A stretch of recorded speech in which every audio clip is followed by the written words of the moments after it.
नमस्कार, मेरे YouTube channel में आप सभी का स्वागत है और मैं आज आपके लिए हिंदी लेकर आई हूँ। मेरा नाम दीपिका है और मैं आपको सामान्य हिंदी की जानकारी दे रही हूँ। पिछली क्लासों में मैं आपको हिंदी व्याकरण से संबंधित जानकारी दी थी, जिसमें मैंने आपको पहला टॉपिक हिंदी भाषा बोली पढ़ाया था और सेकंड जो टॉपिक लेकर आई थी मैं वर्ण विचार। वर्ण विचार जो कि बहुत इंपॉर्टेंट टॉपिक है और हर एग्जाम में उसमें से ज़रूर कुछ ना कुछ क्वेश्चंस पूछे जाते हैं। सो उसको मैं थोड़ा छोटे छोटे स्टेप्स में आपके सामने एक्सप्लेन कर रही हूँ। पहले मैंने थोड़ा सा स्वर के बारे में बताया था, फिर उसके बाद मैंने आपको उसके यूजेस के बारे में बताया, कैसे बने क्या बने, फिर मैंने वर्ण व्यंजन के बारे में बताया था। लास्ट क्लास में मैंने आपको स्पर्श व्यंजन, अंतस्तः व्यंजन, ऊष्म व्यंजन, उत्क्षिप्त व्यंजन और उत्क्षिप्त व्यंजन के यूजेस भी बता दिए थे और किस तरीके से वहाँ पे बिंदु लगेगी और कहाँ बिंदु नहीं लगेगा।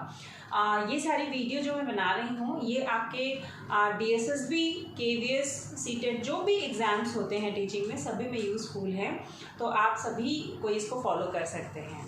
चलिए आज की क्लास स्टार्ट करते हैं। हम लोग सबसे पहले आज मैं आपको व्यंजन जहाँ तक लास्ट क्लास में पढ़ाया था उससे थोड़ा और आगे बढ़ रही हूँ। लास्ट क्लास में मैंने आपको उत्क्षिप्त व्यंजन की इंट्रोडक्शन तक बताया था। आज मैं उसके आगे आपको संयुक्त व्यंजन और उनके बारे में बता रही हूँ। ठीक है, यहाँ पे हम लोग बात करते हैं संयुक्त व्यंजन की। अब संयुक्त व्यंजन होते क्या हैं?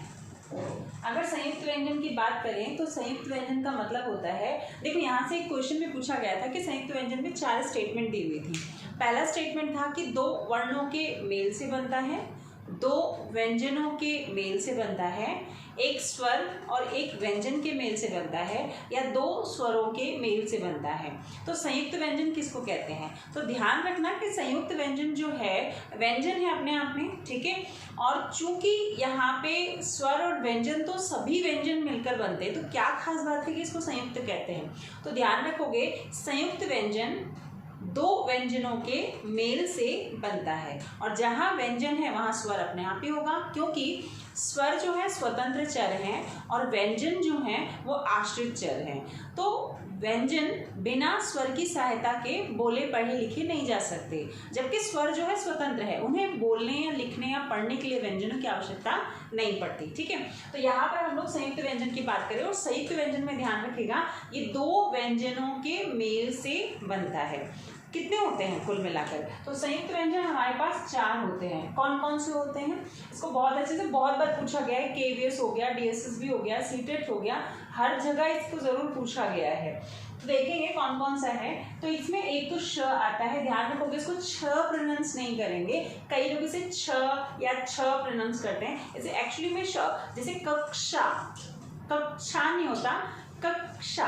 ध्यान से इसका प्रोनाउंसिएशन KVS के इंटरव्यू में भी कराया गया था, तो कराया जाता है। ऑलमोस्ट स्टूडेंट्स बताते हैं KVS के इंटरव्यू के दौरान कि हमसे इसका प्रोनाउंस करवाया गया था या इसके शब्दों का उच्चारण करवाया गया था। तो ध्यान रखोगे ये कक्षा नहीं है, कक्षा नहीं है, कक्षा है, इसमें श का प्रोनाउंस आता है। ठीक है, आप देखोगे ये शा या श, ठीक है। उसके बाद कौन सा आता है? च त्र ज्ञ। पर एक और कौन सा है इसमें? और कौन सा आता है? क्योंकि 4 है ना हमारे पास, तो इसमें कौन कौन से ऐड हो जाते हैं? तो क्षत्रज्ञ तो आपको पता ही है, पर और कौन सा इसमें ऐड होता है? तो एक एक करके हम इसको थोड़ा सा डिफाइन करते हैं कि कौन कौन से इसके अंतर्गत मिलते हैं। ठीक है, आप देखोगे ये श कैसे बनता है, इसको 2-3 तरीके से बना सकते हैं हम लोग। इसमें से सबसे पहला जो है, एक तो इस तरीके से बना सकते हो, क जमा श, ठीक है। दूसरा यहाँ पे इसको इस तरीके से भी लिख सकते हैं, ये क आधा होगा, ये श भी आधा होगा और ये इसके अंदर अ होगा। देखो ये दोनों ही करेक्ट हैं। एक तो ये वाला बताऊंगी और एक और तरीका है, इसको 2 तरीके से लिख सकते हैं हम लोग। एक तरीका ये है जिसमें कि हम लोग क में ये वाला श मिलाते हैं। ये दोनों करेक्ट है बेटा, इसमें से कोई सा भी आएगा, एक ही आएगा एक समय पर, बट आपको इनमें से ही किसी एक को टिक लगाना है, दोनों एक साथ कभी भी नहीं देगा। तो या तो ये वाला तरीका देगा या तो ये वाला देगा। इसको हम इस तरीके से भी लिख सकते हैं, क और इस तरीके से। ठीक है, दूसरी चीज देखोगे यहाँ पे, तो ये हो गया हमारा, इस तरीके से लिख कर आपको किसी भी एग्जाम में दे दे, जैसे कि आपको ये दे दे तो आप इसको टिक कर दोगे। अगर एग्जाम में ये और ये दोनों दे दे तो आप किसको शुद्ध मानोगे? यहाँ पे क्वेश्चन उठता है। इन दोनों में से तो कोई कभी भी एक साथ नहीं आएंगे, दोनों में से कोई एक ही आएगा। बट अगर इन दोनों में से कोई एक आता है, दोनों आ जाए एक साथ, तो ध्यान रखो कि ज़्यादा शुद्ध इसको मानते हैं। एग्जाम में किसको टिक करना है? अगर दोनों एक साथ आ जाए तो इसको टिक करना है, क्योंकि ये पूर्ण रूप में दिया हुआ है, तो इसको हम ज़्यादा शुद्ध मानेंगे। ठीक है, पर एग्जाम में कभी भी नहीं देते, क्योंकि कई बुक्स में इसके बारे में थोड़ा मतभेद है, तो इसलिए इसको इसी को मान्यता दी गई है। ठीक है, अब यहाँ पे एक श्र भी आता है, वो भी बता देती हूँ। 4 होते हैं हमारे पास ना, तो अभी 3 एक एक करके एक्सप्लेन कर रही हूँ। तो श हो गया। त्र कैसे बनेगा बेटा? त्र जो है त जमा र, पर इसको हम ऐसे भी लिख सकते हैं, त में र, ये भी आधा हो जाएगा और इसमें अ का मिलाप हो जाएगा। ठीक है, अगर मैं बात करूँ किसकी? ज्ञ की। ठीक है, इधर लिख देती हूँ थोड़ा सा ताकि सारी चीज़ें क्लियर हो जाए। अगर ज्ञ की बात करते हैं तो इसमें ज आधा होगा और नियम होगा। ठीक है, अब इसमें क्या होगा? ये ज तो आधा है, पर ये नियम भी आधा हो जाता है। इस तरीके से इसको लिख सकते हैं। सबका अलग अलग बता रही हूँ मैं। ठीक है, ये इसका है। इनमें से कोई भी आ जाए ये करेक्ट है। अब किसकी बात कर रहे हैं हम लोग? श्र की बात कर रहे हैं। तो श्र के अंदर देखो कैसे आएगा। श्र में क्या होता है? ये वाला श होगा प्लस इसमें र होगा, ये भी करेक्ट है। या तो हम इसे ऐसे भी लिख सकते हैं। ठीक है, तो इसमें से कोई भी आ जाए, सारे ऑप्शंस करेक्ट होंगे। क्लियर है? मेरे ख्याल से ये अच्छे से समझ आ रहा है आप लोगों को। तो संयुक्त व्यंजन 4 होते हैं, जिसमें से श, त्र, ज्ञ और श्र।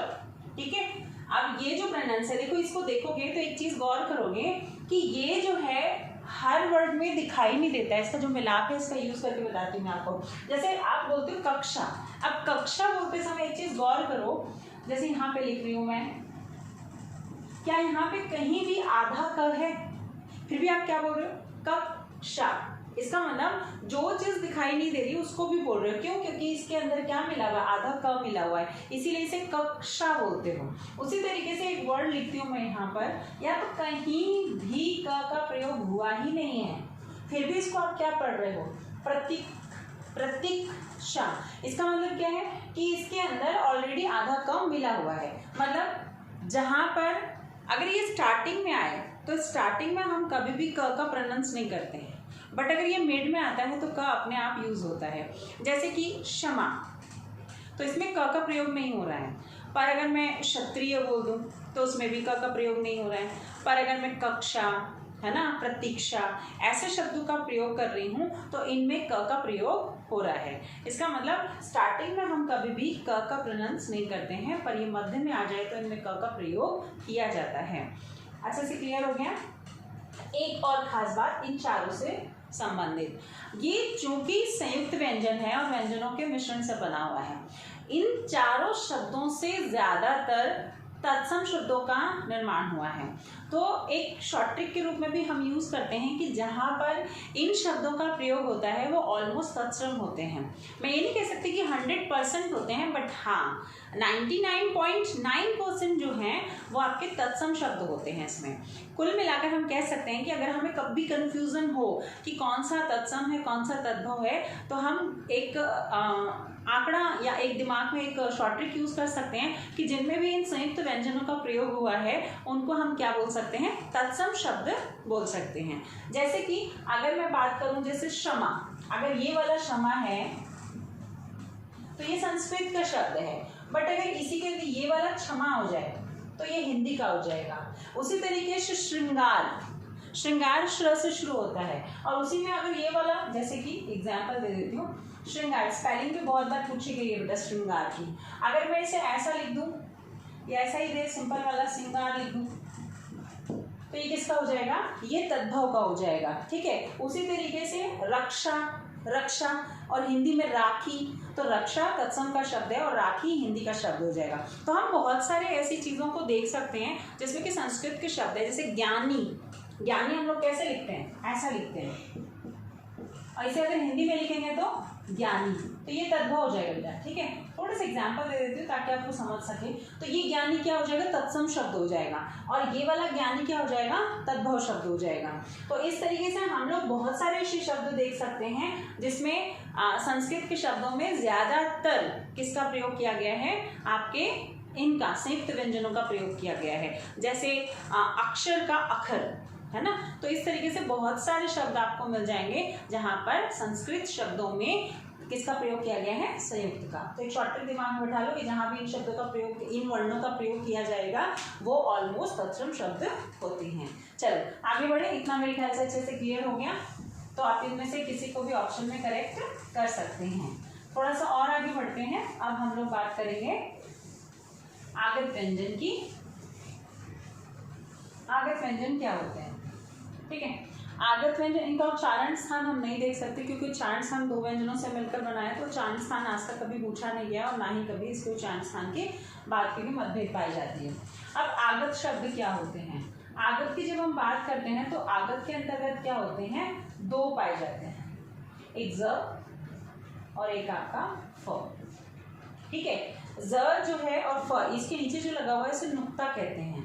आगत के रूप में हम लोग बहुत सारे ऐसे शब्द हैं जिनको हम देखते हैं, मतलब कह सकते हैं कि उर्दू फारसी से जो शब्द लिए गए हैं उनको हम आगत कहते हैं, पर एक्चुअली आगत का मतलब होता है आया हुआ। जो भी चीज़ हमारे यहाँ आई हुई है, जो अपनी नहीं है, किसी दूसरी जगह से ली गई है। जैसे कि मैं एग्जाम्पल मैंने आपको उस दिन अ दिखाया था, ये वाला, ये जो मात्रा है, ये मात्रा, इसका कोई अस्तित्व नहीं है, इसका अस्तित्व है। तो ये जो है ये भी आगत कहलाता है, क्योंकि ये अंग्रेजी के शब्दों के को हिंदी में जब लिखते हैं, जैसे कॉल, हॉल, डॉक्टर, है ना, लॉरी, इनके ऊपर जब हम लोग ये चंदा मामा एक्चुअली नहीं है, ये आओ के नाम से जाना जाता है, इसको एक मात्रा के रूप में प्रयोग किया जाता है। तो ये जो है ये आगत है, क्योंकि हिंदी में इसका प्रयोग होता ही नहीं है। इसका प्रयोग केवल अंग्रेजी के शब्दों को जब हम हिंदी में लिखते हैं तब होता है। दूसरी चीज देखोगे तो ये भी आगत है बेटा, तो ज और फ ये भी आगत है, बट नवीन विकसित ध्वनियों को भी हम आगत के रूप में ले सकते हैं। जैसे कि कागज, कागज में भी नुक्ता का प्रयोग है। इज्जत, जहाज, है ना, तो इनमें नुक्ता का प्रयोग है। आप प्रोनाउंस करोगे तो आपको समझ आएगा हलक का प्रयोग किया जा रहा है, तो आपको एक करके आवाज आती है जो वाली आती है, जैसे कि बहुत रोमांटिक सा भी लगता है, जैसे इज्जत, है ना, जहर, है ना, जहाज। तो ये सारे शब्द, इसमें नुक्ता का प्रयोग बहुत सुंदर तरीके से किया जाता है। तो यहाँ पे ये ज और ये फ जो है इसका प्रोनाउंस थोड़ा सा चेंज हो जाएगा, नहीं तो आप इज्जत बोलोगे, मैं आपकी इज्जत करता हूँ, इट्स क्या हो जाएगा, ये इज्जत, ठीक है। उसी तरीके से बहुत सारे शब्द हैं। गजल, गजल हो जाएगा, नहीं तो अगर आप नुक्ता हटा दोगे तो क्या कहलाएगा, वो गजल। और कागज को कागज, सुना होगा, फर्क महसूस हो जाता है। अगर आप प्रोनाउंसिएशन रॉन्ग कर रहे हो तो वो बिल्कुल, हजार नहीं बोलते आप, हजार बोलते, 1000 रुपए, है ना, उसमें 1000 बोल दोगे तो अलग से प्रोनाउंस नजर आएगा कि ये रॉन्ग है, ठीक है। तो इस तरीके से ये जो है आगत है। इसमें हम लोग क, ग और ख का भी प्रयोग करते हैं, जैसे क ख ग बोल सकते हो। जैसे आप लोग ख्याल, अब ख्याल थोड़ी बोलोगे मुझे तुम्हारा ख्याल आया है, नहीं, ख्याल आया है, तो ख के नीचे नुक्ता का प्रयोग हो रहा है वहाँ पे, ठीक है। तो इस तरीके से कागज, है ना, गजल, इनमें भी नुक्ता का प्रयोग होता है। तो ये नवीन विकसित ध्वनियाँ हैं। अगर ऐसे कोई भी नुक्ता वाले शब्द आ जाएं तो आप समझ जाओ वो आगत है, ठीक है। या फिर अ की मात्रा आ जाए तो ये भी आगत है। मैं बेसिकली ये नहीं कहूँगी कि आगत 2 ही होते हैं, ऐसे कहीं भी बुक्स में आपको मिलेंगे तो आगत 2 लिखे होते हैं, बट कई जगह मतभेद हैं कई बुक्सों में, इसलिए हम लोग इसे ये नहीं रटेंगे कि 2 होते हैं। हाँ, जो भी ध्वनियाँ या जो भी स्वर या जो भी ऐसे साउंड्स बाहर से आए हुए हैं और जिनका प्रयोग कर कर हम लोग अपनी भाषा में बहुत अच्छा एक आकर्षण उत्पन्न करते हैं, या फिर एक जैसे गज़ल हो गई, कव्वाली हो गई, है ना, या गीत हो गए, संगीत हो गए, आजकल जिसको देखो सब इसी का प्रयोग कर रहे हैं। चाहे किसी भी सिंगर की बात कर लें, आजकल हिंदी शब्दों से ज़्यादा ऐसे जो उर्दू फारसी के शब्द हैं जो बड़े रोमांटिक से लगते हैं उनका प्रयोग ज़्यादा कर रहे हैं, तो ये ज़्यादा सुनने में भी अच्छे लगते हैं। आगत मेरे ख्याल से समझ आ गया होगा। तो आगत का मतलब होता है आया हुआ। आया हुआ कोई भी चीज़ हो सकता है बेटा, कोई भी भाषा हो सकती है, विदेश से जितने भी शब्द हैं वो सब हमारे पास आगत हैं।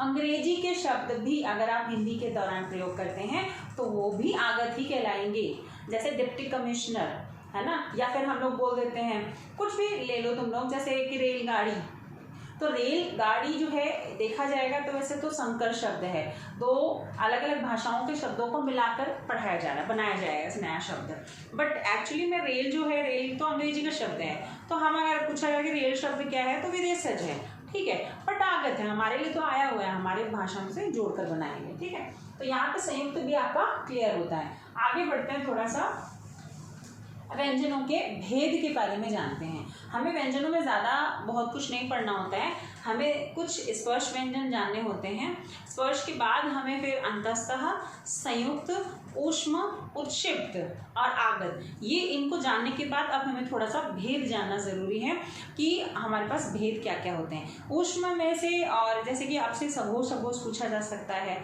या फिर अल्पप्राण और महाप्राण पूछा जा सकता है, थोड़ा कम पूछा जाता है बट हाँ पूछा गया है एक आध एग्जाम में, तो देख लेते हैं हम लोग। तो यहाँ पे प्रकार की बात करते हैं। किसके प्रकार की बात कर रही हूँ बेटा मैं? ये व्यंजन के प्रकार की, व्यंजन के प्रकार की बात कर रही हूँ। तो व्यंजन कितने प्रकार के होते हैं? तो दो रूप में व्यंजनों के प्रकार जाने जाते हैं। सबसे पहला यहाँ पर देखेंगे तो यहाँ प्राण के आधार पर बात की जाती है, ठीक है। और दूसरा जो है, मतलब प्राण माने सांस की मात्रा के आधार पर, कि सांस की मात्रा कम है या ज़्यादा है, कितना स्ट्रेस दे रहे हो और कितना स्ट्रेस नहीं दे रहे हो, इस आधार पर हमारे पास प्राण के आधार पर दो भेद बनाए गए हैं। एक जिसको आप नाम भी जानते हो अल्प प्राण, और दूसरा कौन सा है? महाप्राण, ठीक है। उसके बाद अगर हम बात करें दूसरा, तो उसको हम कहेंगे स्वर तंत्रियों में कंपन के आधार पर। ध्यान रखोगे, स्वर तंत्रियों में, है ना, स्वर तंत्र में भी बोल सकते हैं, जो हमारे स्वर तंत्र हैं उसमें जो कंपन होता है, या फिर इसको याद रखना कंपन के आधार पर, या फिर कह सकते हैं इसको घर्षण के आधार पर। कई बुक्स में अलग अलग नाम है, इसको हम सांस की मात्रा के आधार पे भी कह सकते हैं, ठीक है। सांस की मात्रा के आधार पर, प्राण की मात्रा के आधार पर कि कितना कम और ज्यादा है। यहाँ पे भी दो हमारे पास निकल कर आएंगे, एक होगा अघोष और दूसरा होगा सघोष, ठीक है। अब यहाँ पे देखोगे तो ये क्या होते हैं? अल्पप्राण, महाप्राण, सघोष, अघोष। तो यहाँ पर जो छोटी सी चीज़ एक को समझनी है कि अगर सांस की मात्रा कम लगती है तो उसे हम अल्पप्राण कहते हैं, और सांस की मात्रा ज़्यादा लगती है तो उसे हम क्या कहते हैं? महाप्राण कहते हैं। बिल्कुल सिंपल सा कॉन्सेप्ट है, ठीक है। तो सांस की मात्रा पता कैसे चलेगा कम कौन सी है, ज़्यादा कौन सी है? तो स्पर्श व्यंजन मैंने तुम्हें लास्ट क्लास में लिखवाया था एक चार्ट, जिसमें मैंने आपको 25 वर्ण लिखवाए थे। क वर्ग लिखवाया था, ठीक है, च वर्ग था, ट वर्ग था, त वर्ग था और प वर्ग था। और इसमें कितने थे हमारे पास? 1 2 3 4 5, है ना। यहाँ अंग से याद होगा आप लोगों को सारी चीजें, अना, न और म, ठीक है। इस तरीके से आपको पूरा मैंने एक वर्ग लिखवाया था। अब उसे एक शॉर्ट ट्रिक में आपको याद करवा रही हूँ, आपको जरूरी नहीं है उसे बहुत ज्यादा रटने की, ठीक है। देखो, अगर हम प्राण की बात करते हैं तो इसको एक शॉर्ट ट्रिक याद करोगे, 1 3 5 और 2 4, ठीक है। इसका मतलब 1 3 5 2 4 ऑड इवन जैसा लग रहा होगा आपको, समझ रहे हो ये ऑड है ये इवन है। तो अल्पप्राण जो है ऑड है, और जो आपका महाप्राण है उसको हम इवन कहते हैं। इसका मतलब समझोगे, देखो इस वर्ग का जो पहला और तीसरा और पांचवा जो वर्ण है वो सब आपके क्या है? अल्पप्राण है। तो पहला, तीसरा और पांचवा आपको वर्ग जो भी आ जाए उस वर्ग की सारी लाइन जो है वो सब आपके अल्पप्राण है, और उसके अलावा जो बच गई दो वो महाप्राण है। आपको रटने की जरूरत नहीं कि कौन सा अल्पप्राण है कौन सा महाप्राण है, सिर्फ एक माइंड में वर्ग तो सबको याद रहता है। क वर्ग में अब देखोगे यहाँ से ये पूरी क च ट त प, ये पूरी एक लाइन जो है ऊपर से लेकर नीचे तक की पूरे क्या हो जाएगी आपकी? अल्पप्राण। तीसरी लाइन में जो हम लोग बात करेंगे तो ख वाली लाइन नहीं, ग वाली लाइन, ठीक है, वो पूरी नीचे तक क्या हो जाएगी आपके? अल्पप्राण। वैसे ही ये वाली भी महाप्राण कौन से हो जाएंगे? जैसे कि यहाँ पे ख आ गया, ठीक है, च छ आ गया, यहाँ सॉरी यहाँ पे क्या आ जाएगा? क ख, यहाँ पे च छ, और यहाँ ट ठ, त थ, और यहाँ प फ, इस तरीके से, ठीक है। अब बात करते हैं, इतना समझ आ गया अच्छे से। अब जैसे मान लो एक क्वेश्चन आपको पूछती हूँ, या तो पहले मैं इसको भी समझा देती हूँ फिर एक क्वेश्चन पूछती हूँ, ठीक है। देखो जैसे यहाँ पे आपसे पूछा जाएगा कि स्वर तंत्रियों में कंपन के आधार पर कितने भेद हैं, तो 2। घर्षण के आधार पे 2 भेद होते हैं। जैसे मैंने आपको स्वर पढ़ाया था तो अ आ, मैंने बोला था कि कुछ स्वरों को बोलने में सांस की मात्रा कम लगती है तो कुछ स्वरों को बोलने में सांस की मात्रा ज्यादा लगती है। कम वाले को हम लोग ह्रस्व कहते हैं और ज्यादा वाले को हम लोग दीर्घ कहते हैं। तो वहां भी सांस की मात्रा के आधार पर 2 भेद थे स्वर के भी, है ना, जिसको हम ह्रस्व और दीर्घ या लघु या दीर्घ के नाम से जानते थे। तो वहां मैंने आपको बताया था प्रोनाउंस करने का तरीका, अ आ, ई उ ऊ, इसका मतलब कम ज्यादा, कम ज्यादा। उसी तरीके से हमारे यहाँ व्यंजनों को भी उच्चारण करने के लिए कम और ज्यादा सांस की मात्रा की जरूरत होती है। क ख ग घ अंग, कम ज्यादा, कम ज्यादा। गौर से देखो, यहाँ आपको नजर आएगा अल्प्राण महाप्राण, अल्प्राण महाप्राण, अल्प्राण। तो क्या हो जाएगा, ट ठ ड ढ, इसका मतलब कम ज्यादा, कम ज्यादा। इसी को अल्प्राण महाप्राण बोलते हैं। प्राण से भी याद हो जाएगा, और नहीं तो टिप्स पे आपको याद है कि पहला होगा दूसरा नहीं होगा, तीसरा होगा चौथा नहीं होगा। तो आप ऐसे उच्चारण करके भी, अब आपसे एग्जाम में पूछेगा बताओ ज क्या है, अल्प्राण या महाप्राण है, तो च छ ज। तो आप प्रोनाउंस करके भी देख सकते हो कि च क्या होगा, च छ ज, कम बोलना है। तीसरा नंबर, 3 नंबर किस में आ रहा है, शॉर्ट ट्रिक भी याद कर सकते हो। 3 नंबर अल्प्राण में आ रहा है तो डायरेक्टली अल्प्राण में लगा दोगे। अब बात करते हैं हम लोग अघोष और सघोष में। जब उच्चारण करते हैं तो हमें घर्षण करना होता है, अगर घर्षण ना करें तो हम शुद्ध उच्चारण नहीं होगा। जैसे क ख ऐसे नहीं बोल सकते, एक उच्चारण करने का तरीका है, क ख, है ना। तो उच्चारण करने के आधार पर इसका कोड दिया गया है। तो अघोष सघोष को कैसे याद रखोगे, तो यहाँ 1 2 और यहाँ पे कौन सा आ जाएगा 3 4 5, ठीक है। तो यहाँ पे क्या हो जाएगा 1 2 और यहाँ हो जाएगा 3 4 5। तो इस तरीके से हम लोग बोल सकते हैं कि यहाँ पे किस तरीके से याद रखोगे, तो क और ख, इसमें घर्षण हमें क्या करना है, नहीं करना है, और सघोष में क्या करना है, हमें घर्षण करना है। तो इसमें क्या हो जाएगा क ख और ग घ अंग, च छ ज झ न्य, घर्षण करना है। इतना इजी नहीं है, आप लोग को ऐसा नहीं कि 2 सेकंड में आ जाएगा ये, बहुत अभ्यास के बाद इसके घर्षण का तरीका आता है। और बच्चे अगर नहीं करते हैं घर्षण तो हमें घर्षण कराना है, तभी तो हम बच्चों को शुद्ध उच्चारण सिखा पाएंगे। उम्मीद करती हूँ आज की क्लास आपको समझ आई होगी। आगे नेक्स्ट क्लास में इससे संबंधित जानकारियाँ दूंगी। नमस्कार, लाइक और सब्सक्राइब करना ना भूलें। Thank you.